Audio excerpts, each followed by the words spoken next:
staying safe and well. I'm going over to the BBC today, yes, usually with trepidation. And, well, we've got an Agatha Christie thriller and a murder mystery. So can they do that much damage with it? Well, possibly to some people, but it has been done before. Not recently, about 40 years ago, I think. I'm not too sure there's been any other adaptations of this one.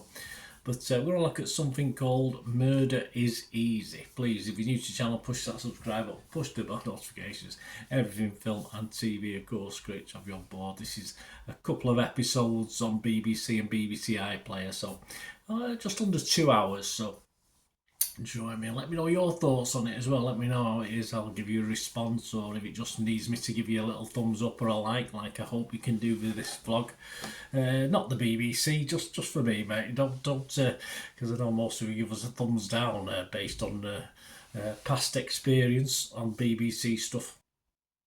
Great to have you on board anyway. Spread the word if you can, guys. I do a City one as well on my football team, Manchester City as well. So if you know anyone who might be interested in that, just give them a kick in my direction. Right, Murder is Easy, a mystery thriller television serial. Well, as I said, just 2 episodes, based on the 1939 Agatha Christie novel of the same name.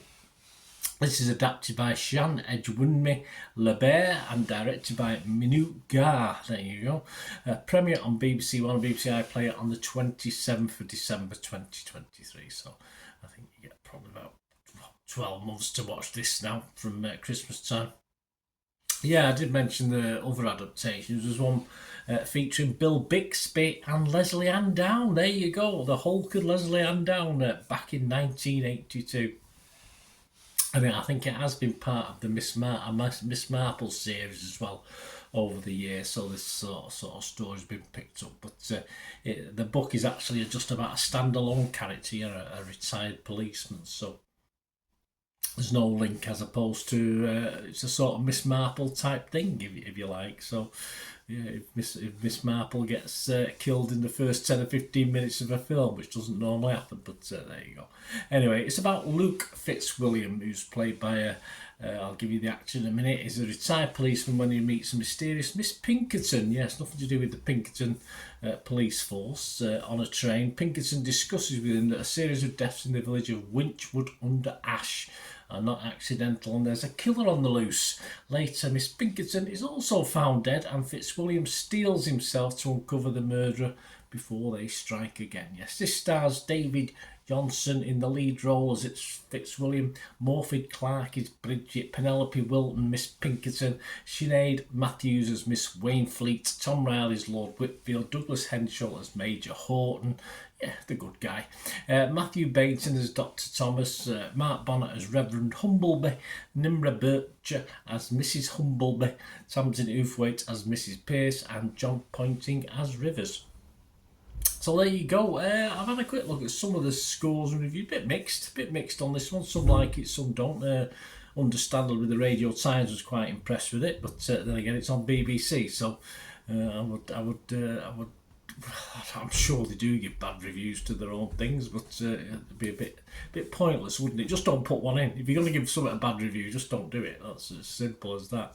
So my little thoughts. I mean, as whodunits goes, it's a pretty easy watch. Not too monotonous. It's not exactly Midsummer Murders, but obviously the murders soon tot up over time. No bells and whistles with this one. A very watchable cast, I thought. I like the cast.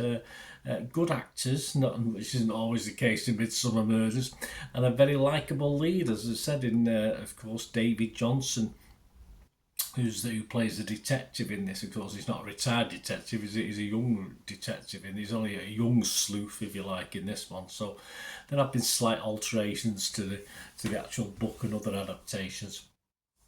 And of course, the BBC always likes to mess with things, doesn't it? And decides Johnson is the way to go with this latest adaptation. And yeah, he's very likeable, so they sort of get away with it. In fairness, I can't see much wrong with it. What they don't get away with, though, is a fairly weak script and characters being bumped off.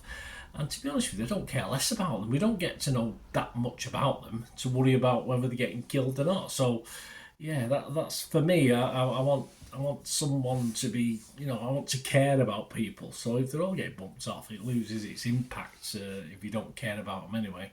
Of course, as it goes through, we've got murder after murder. We keep guessing, trying to think ourselves who the killer might be, and of course the killer, as in a lot of, well, I think a lot of the books. If I can think back to when I used to read a lot of Agatha Christie back, I'm talking 30, 40 years ago, and they weren't always characters we saw much in the book, or they were not always characters we see much on the screen, and this is no different. So they're there, but they're not front and centre, of course, so it makes it a little bit harder to sort of trying to decide who's done it. And of course, part of the fun of these Christie things and Midsummer Murders is you yourselves trying to find out who actually has done it, and then being disappointed or happy when you get the prediction right. But in this, it's very difficult to predict until the last couple of scenes, of course, where it's all sort of made aware of who it is, and it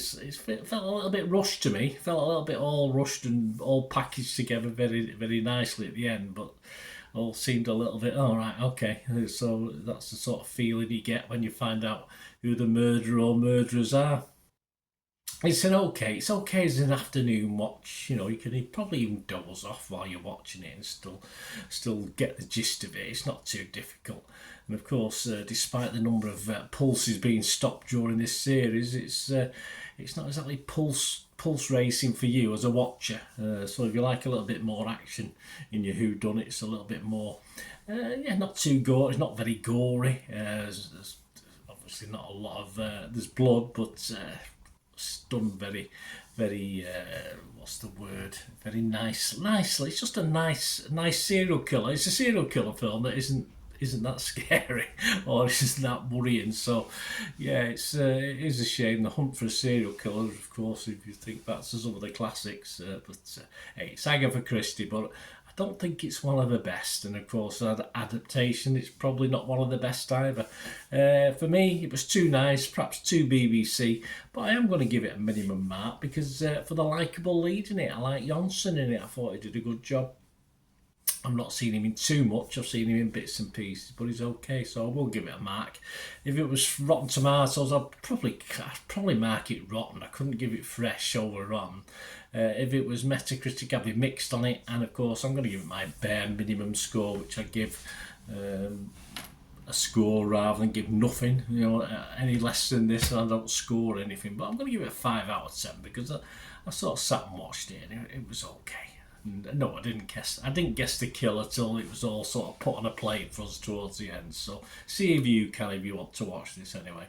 So I'll give it a 5 out of 10.